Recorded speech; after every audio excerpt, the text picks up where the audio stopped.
What's going on, Penny Boys and Gals? This is week number 2, live stream. We're going over the homework for the classes number 3 and 4 on the Discord overview and Penny Boys overview, going over the buy-in method and our bankroll strategy and how to successfully follow a plan. So let's just get right into it. So question number 1, the 25-25-50 rule is, and 96% of the class got this right. The answer is just the name of the PBU buy-in method. The numbers are just suggestions or examples, meaning you do not have to buy 25%, 25%, 50%. You can do 10, 10, 10, 10, 10, 10, 10, 10, 10, 10 if you like. You can do 20, 20, 20, 20. You can do 20, you can do 10, 15, 20, 25, whatever works. It doesn't matter as long as it obviously equals 100%. The name 25, 25, 50 is just the example. It's just the name of the buy-in method. That is actually why we call it in PBU the PBU buy-in method, just to avoid any confusion.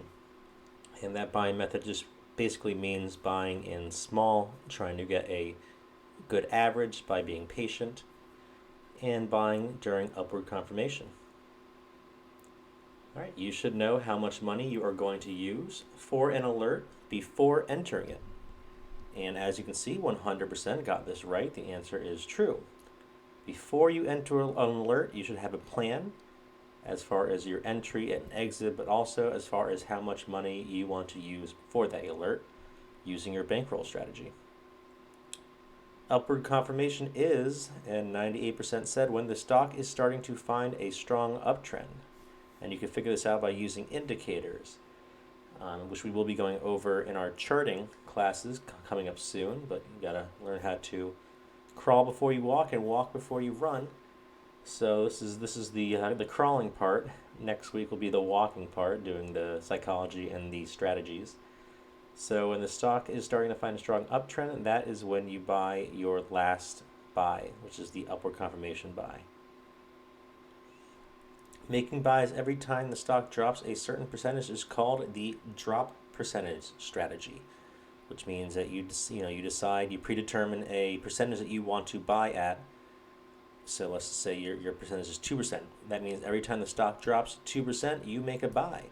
This is another way of using the 25-25-50 buy-in method, or the PBU buy-in method. So instead of having to watch the charts and buying at supports, you can instead take the emotions out and take out the, trying to have to figure out all the indicators, and just buy every time the stock drops a certain percentage. It's also good for people who work 9 to 5s and can't trade during the day, or just don't want to watch the charts all day. So PBU, Penny Boys in general, recommends that you use a blank percent of your portfolio on each play, and the answer is, our recommendation is 10 to 15%. Meaning that we recommend that you allot 10 to 15% and no more than that into each play. You can do less if you like, but if you put too much into one play, then you are putting your portfolio at risk in case that play goes down. So 10 to 15% is probably the max that we recommend that you use in each play for our bankroll strategy. And also, it is suggested to keep 40 to 50% of your portfolio in cash, just in case something big happens in the market or something unexpected happens. True or false? And the answer is false. We recommend 20 to 30%. So 20 to 30% of your portfolio, we recommend that you keep in cash. So if you have, let's say, $100 in your portfolio, that would be $20 to $30. So if you have $1,000, that'd be $200 to $300. In cash, in case Apple has a forward split, or Tesla has a forward split, or something big happens. Maybe it's battery day and you want to have some money saved, stashed away in case something like that happens in the market. Because the worst thing is when something big happens and you have all your money tied up, what are you going to take some money out of your savings? No, you're going to have money in cash on the side in case something unexpected happens. Because the market is, a lot of things happen unexpectedly. That's how the market works. We also have our people who got 100% on the class homework for homework number 3, which is week 2, homework number 1.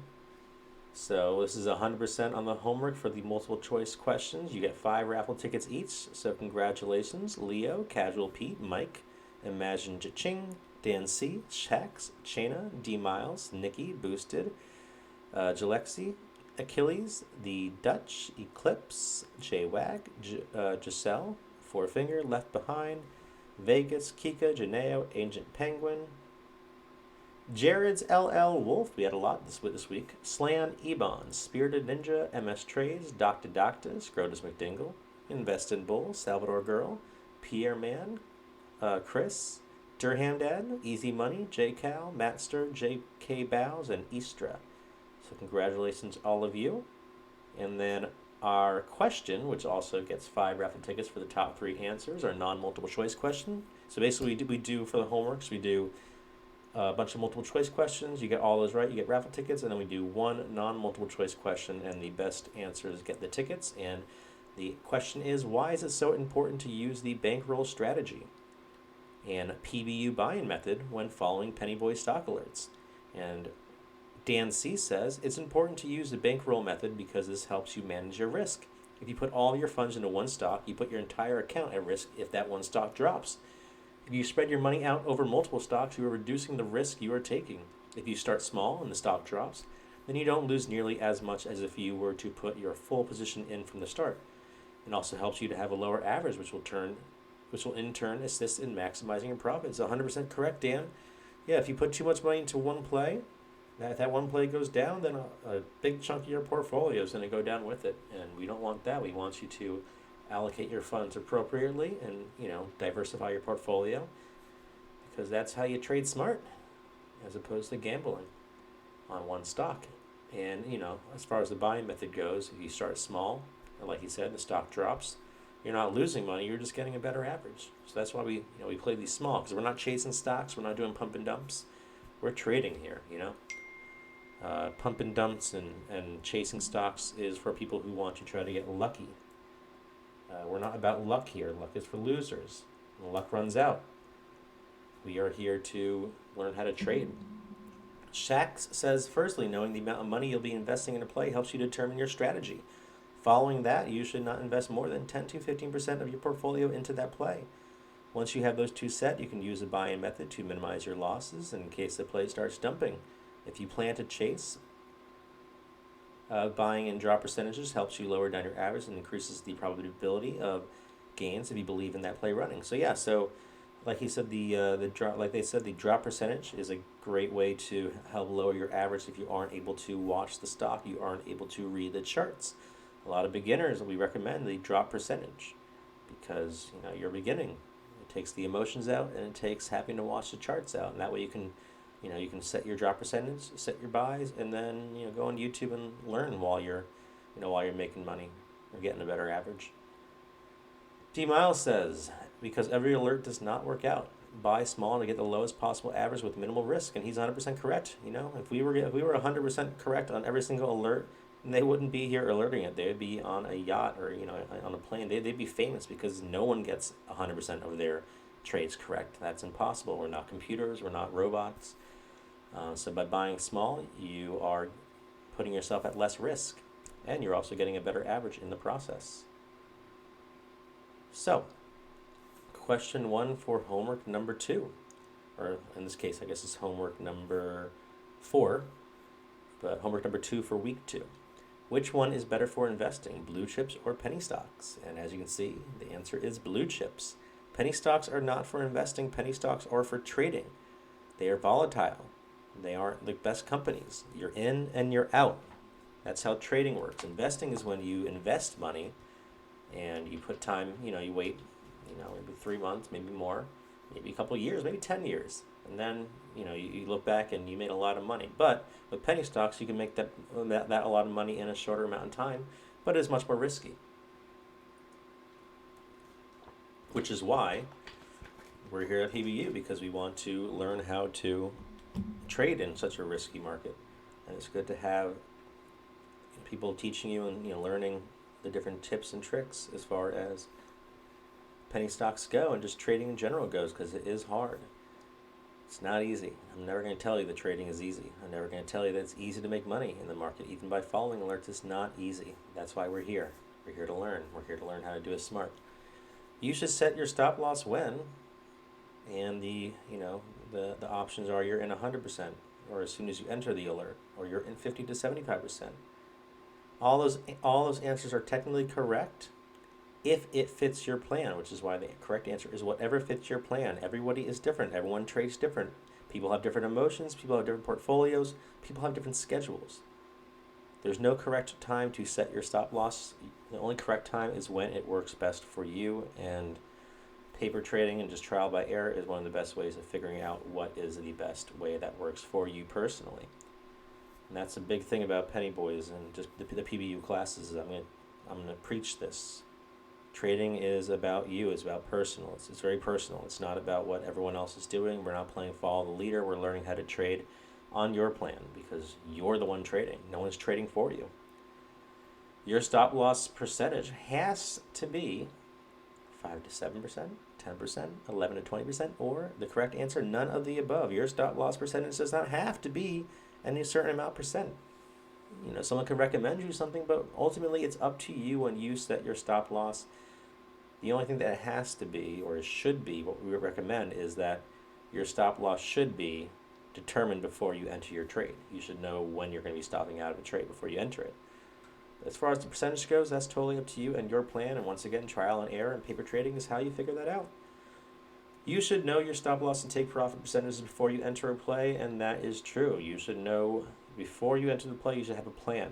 When someone goes into battle, they're not just going to wing it. They have a plan, as far as how to try to win the battle, and they also have a plan as far as if it doesn't go their way, how to retreat. So learn how to know how to retreat and know how to try to win the battle before you get into it. It's all about strategy. You should know your all right, the same one, right? You should take every alert, and that is 100% false. No one has a portfolio big enough to take every single alert, especially between two different alerters. Definitely pick and choose. Be very picky. You should be, as soon as an alert comes out, try to find 7 different reasons why you shouldn't get into that alert. And if none, you check up all of those boxes, whether it be, maybe the sector you're really heavy in that sector. If you're not, all right, that checks that box off. If you look at some of the indicators, check that box off if it looks good. Maybe you don't like shippers, for instance, because shippers can do reverse splits, or shipping stocks like Tops and Ship, like GLBS. So if it's not a shipper, check that box off. It checks out. Maybe the volume, you're looking for a certain volume. If it's not, if it's below a certain relative volume, then it doesn't check the box off. But if it is at a right volume, it checks that box out, and keep doing that. And if it checks off every box, then good. If it doesn't check off one box, then just don't get into it. Unless you are 100% confident about that alert, then just don't get into it. Be picky. Be too picky. Be overly picky. Be very picky. So everyone who got 100% on that homework also gets raffle tickets. That's going to be Leo, Casual Pete, Hammies, Pierre, Vegas, Derelicts, Dan C, Boosted, Left Behind, Dr. D Miles, Chris, Investing Noob, Scrotus McDingle, Durham Dad, Imagine Cha-Ching, Easy Money, Kika, J-Cal, Janeo, Candy Diet, The Dutch, Agent Penguin, Ebon, LL, Istra, Fourfinger, Big Mike, Master42, and Jalexi. So congratulations to all y'all for getting 100%. And the non-multiple choice question for this homework: why is it important to set a stop loss? We all know it is important, but why? Theo says you minimize risk, you avoid becoming a bag holder, and you live to trade another day. 100% correct. You're minimizing your risk by having a stop loss. Yes, you're putting yourself at risk of taking a loss, but wouldn't you rather lose it with a 10% loss than, let that sit and have, not set a stop loss and have it be a 20% loss or a 40% bag? You don't want to be a bag holder. Stop losses prevent you from being bag holders. The name of the game in stock trading is living to trade another day. It's learning that you are going to make some losses. You're going to stop out of some plays. The trick is setting a stop loss percentage and a take profit percentage where you win more than you lose and you are profitable. Someone can lose $100 in a week, but if you made $500 that week, then you're up $400, and that's not so bad. Without a stop loss, you could risk yourself being down $400 because you didn't stop out that first play, and you lost $800 on that play because of it. Boosted says, setting a stop loss is the best guaranteed way to ensure you don't lose an excessive amount of money if the price of the stock were to drop down. The only thing more important in my eyes than setting the stop loss is setting a reasonable stop loss. The stop loss should be used with the intent to ensure you do not end up holding bags or selling out for a high percentage loss. Yeah, and that's like I said before, the main reason for a stop loss. You don't want to be a bag holder, and you don't want to end up selling for a humongous loss because you just get impatient of waiting for your bag to come back. We're trying to get rid of the whole bag holding in general by setting stop losses and knowing when to set it. Janeo says the main reason to set a stop loss is to prevent yourself from losing too much, and it also keeps you from holding bags that you should not have. Sometimes it is hard to not wait and hope. Sometimes it's hard to wait and hope it'll come back, but it is always better to set the stop loss and buy back in later if you feel it is going to go up, and then wait and get back in during a huge drop, as opposed to waiting it out and having a big bag. So yeah, congratulations to all y'all for getting those raffle tickets. So yeah, that concludes today's stream. This is just going over the homework for week number 2. So yeah, next week is trading psychology, and then after that we're doing a little strategies. We're going to be making your own Penny Boys PBU trading plan individually. We're going to be doing some next week. We'll be also doing some personality evaluations to help you kind of figure out what kind of emotions might cause your FOMO, because everyone has FOMO, but everyone does it differently. And that's, it's a big part of learning how to trade, is figuring out who you are as a trader and then creating a plan based off of that. And then we'll learn the indicators, and then we'll do the candles, and then we'll learn about options and all that other more advanced stuff. But like I said, you gotta learn how to crawl before you walk, and then walk before you run. If you try to ride a bike on a mountain bike without knowing how to ride a bike in general, you're gonna hurt yourself on that trail. Trust me. It's like trying to ski a black diamond without trying the greens first. You wouldn't do that in real life, so why would you do that in trading? I know it might sound fun to let's learn about indicators. Let's teach me how to make $100 a day. It's not how trading works. If trading was that easy, guess what? Everybody would be doing it. There's a lot of smart people out there in the world, and they just because you're smart doesn't mean you're going to be good at trading. It takes discipline. It takes patience. It takes investing in yourself by learning. So I hope that y'all enjoyed the stream. I hope that y'all are enjoying the classes. And definitely check out that raffle section, the Penny Boys raffle channel, so that you can see how, for those of you who made the raffle tickets, you can see what you could be winning. And for those of you who did not get raffle tickets, you can also enter the raffle by posting on social media, including our Discord link, which is at the bottom of this page right now you're looking at, the discord.gg/bt. I'm sorry, this one's an old graphic. Right now it's discord.gg/pennyboys. So it's discord.gg/pennyboys, so include that in your post. Definitely make sure you give me a subscribe at What the Duck Penny Boys, WT Penny Boys. You can also follow me on Twitter and Instagram. I'll be posting a lot in there as well. And yeah, I hope tomorrow you all make some bread.